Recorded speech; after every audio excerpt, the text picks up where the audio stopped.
What's up, guys? I think I'm going to be doing these more often because they're easy to do. I can just do them when I'm sitting around doing nothing like I currently am right now. These are just kind of easy and quick to do, so I might start doing these more often. I'll try to do gaming when I can, but I don't think that's going to happen as much. Got my family thing going on. Got the neck out, back hunched over. Anyway, so these are easier for me to do and everything. See, it's really relaxed around here, the work anyway. I'll say that, but it's like there's always these times where it's just sit around, do nothing, and rest. Because we do a good bit of work here.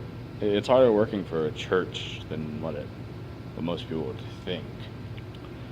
So, I mean, there's not like a lot of big stuff to do. It's mostly just a bunch of little stuff.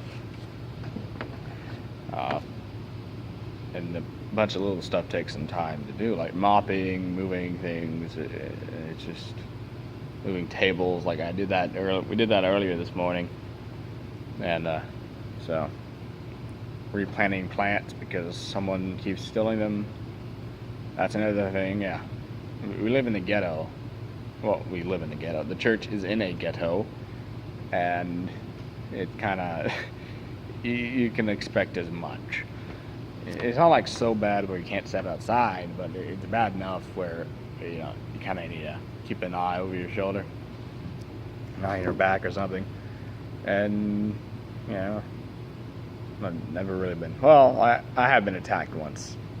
But I say that as if it's something big. It's like this woman who's bipolar disorder. I was talking with some people on the street, and she went up behind me and tried to hit me with a pack of cigarettes, of all things. I was on my back turned toward her. I didn't do anything to aggravate her. She just walked up behind me and just out of the blue, because I was existed. I don't know what was going through her head. I don't want to know what was going through her head, because I don't want to be like that. But yeah, so yeah, not much really happens around here, though. At least not from my perspective. Usually I go out with the pastoral vicar here about twice a week. So usually in the mornings, and he lets me work in the afternoons just so I can make some money. And they don't do much in the afternoons anyway.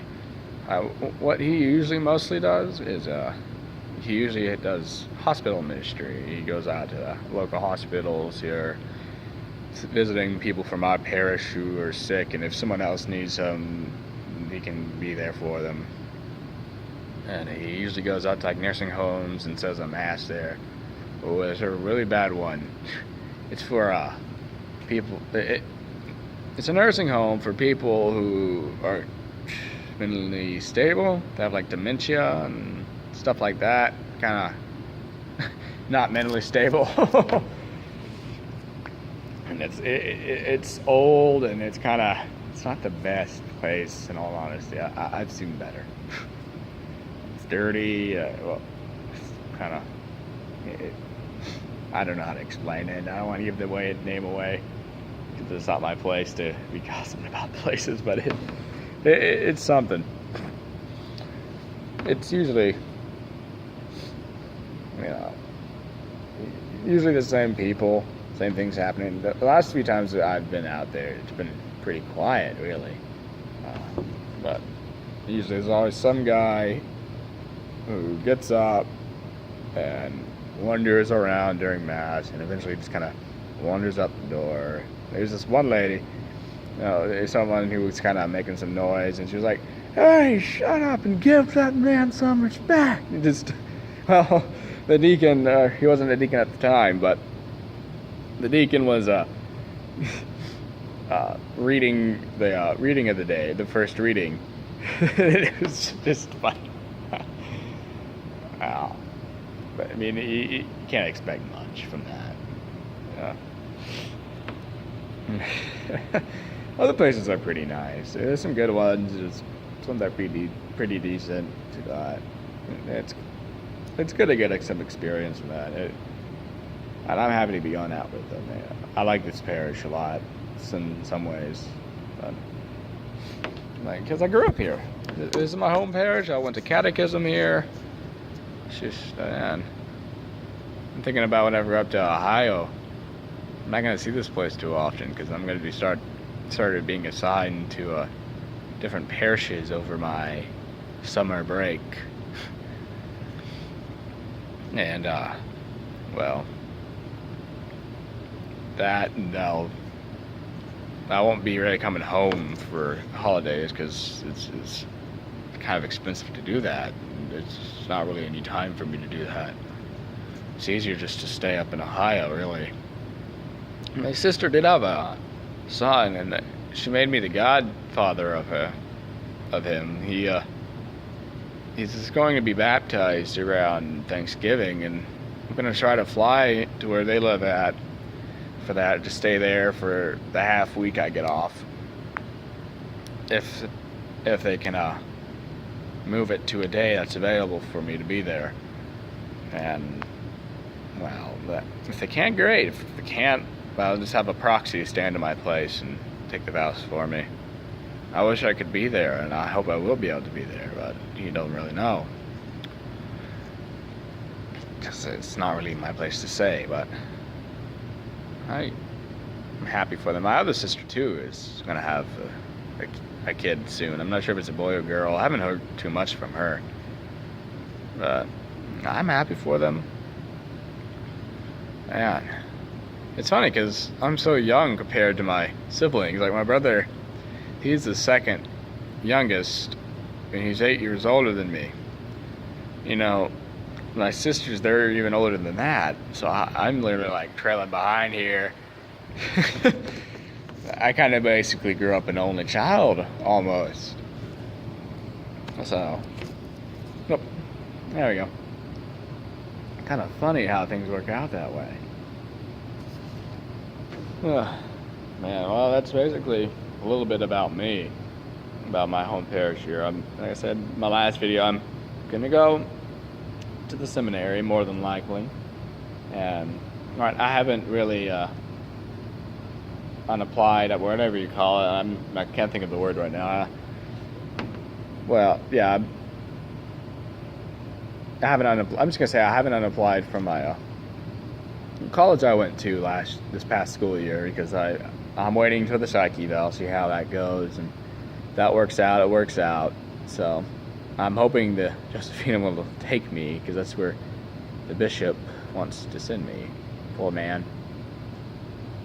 He's not doing too great, because he's been having some health issues, and I worry about him a lot. He's had a few strokes. Like for my confirmation, he couldn't do it. He couldn't be there to give us confirmation because he had a stroke 2 weeks before. So the pastor of the parish here, my home parish, had to do it because he's one of the vicars. So he did ours, and he's been having trouble with mechanically speaking, and with his joints, moving his hands. He had a bad leg and he had a good leg, but his good leg has started going weaker. We had a couple of ordinations this past summer, and he sat in his chair at the cathedral for most of it because he had trouble. He couldn't do it. The only time he got up, of course, was for the consecration and communion, but the rest of the time he just stayed in his chair, really. Stayed in his chair and stood up when he needed to stand up, and sat down when he needed to sit down.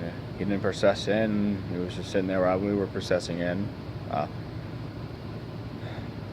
He's a bit stubborn, which is not a bad thing. I mean, he's a good bishop. Okay, I'm not trying to gossip about him, but he's a good bishop. I love him great. He's a bit stubborn. He wants to live by himself. He wants to keep his independence, but it's starting to get to a point where he might need someone staying there with him because it's going to become a hassle. I'm not sure if he's going to be retiring soon or not. I heard rumors about that, but I don't know how true they are. Yeah, our diocese is in a bit of a necessity right now. Because where we're living at, most of the Catholics in the state, or the southern parts, I live in Louisiana. Not a lot of us are Cajuns here, okay? Like the southern part of the state, that's where the Catholics are. Most of the Catholics are. Most of the Cajuns, except not including New Orleans. New Orleans is its own cultural area. Cajun country is to the west of that, of Greater New Orleans, which is like, of course, around New Orleans in the southeast portion of the state. Then above Greater New Orleans is Plantation country. Cajun country is next to them, and above that is Crossroads, is where I'm at. And there's Sportsman's Paradise in the northern part of the state. And Crossroads region and up is where Baptist country begins at. So I'm kind of, our diocese is in Baptist country, so there's not a whole lot of Catholics here, and financially we're struggling right now. We had to let off a lot of people at the chantry because of that. And it's been tough there. I hate to sound like a downer, but there's some issues now. Right now. But hopefully with God's grace, everything's going to start getting better soon. He gives us what we need. So, and I think everything will be fine in the end. God will guide His church, and this is where He's leading us right now. Sometimes we have to suffer a bit, but it's just a lot going on right now. This past year has been crazy. The southern part of the state, the seminary, St. Joseph's Seminary and Abbey, see, the two are attached to each other. The Abbey runs the seminary.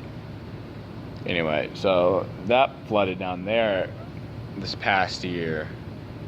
School year anyway. I don't remember if it was the fall semester or if it was the spring semester, but it flooded down there a few feet. Like, everyone had to go to the second floor of the seminary to stay there, and of course classes were canceled for a while for them. It cost them millions of dollars in damage. This is an abbey. They don't really make that much money, and their insurance isn't going to reimburse them until it's restored to what it was before, to original condition. No improvements or anything, but original condition. And that's an issue there. But I think they'll make it. I'm not sure how much longer they're going to be there. I'm not sure how good it is. Yeah, it is now anyway. I went to a come and see retreat there, and I loved it. That's where I wanted to go to. Poor Abbott there. I thought I was going to be going there as well. So,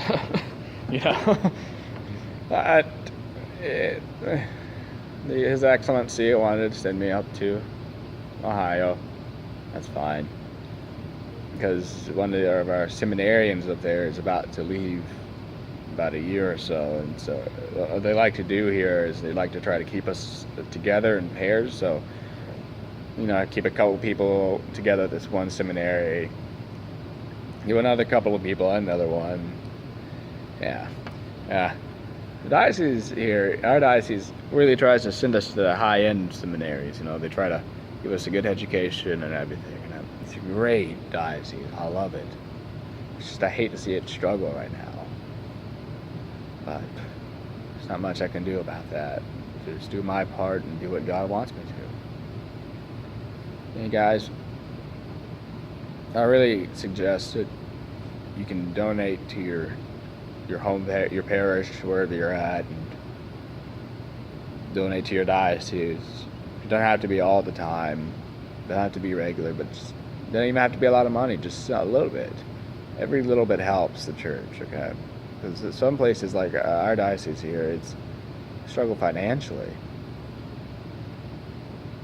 I'm not saying you have to donate a whole lot. If you can't, don't worry about it. It's not that big of a deal. But if you can, just a little bit, just a few dollars maybe. Every little bit counts. Let them use it for whatever they need it for.